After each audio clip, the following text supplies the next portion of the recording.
Bukan Nabi Muhammad yang membawa Islam.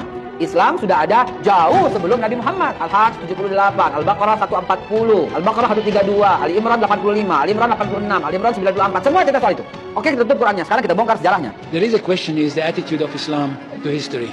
And in fact, what we find, basic attitude is that all history is in fact an Islamic history.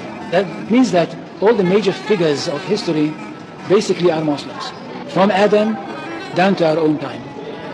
So if the Jews or the Christians are demanding something and basing it on the fact that there was a king called Solomon or a king called David or a prophet called Moses or Jesus, then of course what they are doing, they're saying something which is not true, or in fact they don't know that all these figures were basically Muslim figures.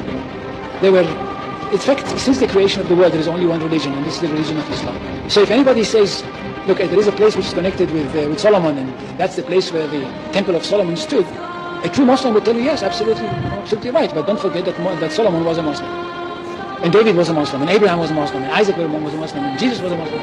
And this is what I mean by the Islamization of history. Sampaikan pada anak-anakmu, sampaikan kepada Pak Guru, sampaikan pada Bu Guru.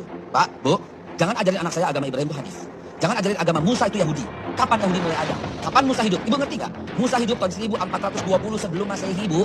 Dan Yahudi baru muncul tahun 930 sebelum Masehi. 400 tahun setelah Musa wafat, baru muncul Yahudi. Bagaimana mungkin Musa yang bawa Yahudi? Jangan sampaikan kepada anak saya, Isa itu Kristen ya Bu, atau Nasrani ya. Isa wafat tahun 33 Masehi. Dan Nasrani baru muncul tahun 325. 300 tahun setelah Isa wafat, baru muncul Nasrani. Lantas ibu mau ngajarin agama Islam dibawa oleh Nabi Muhammad SAW. Betul salah? Islam itu tidak dibawa oleh Nabi Muhammad SAW. Kenapa? Karena Islam itu mutlak indallah.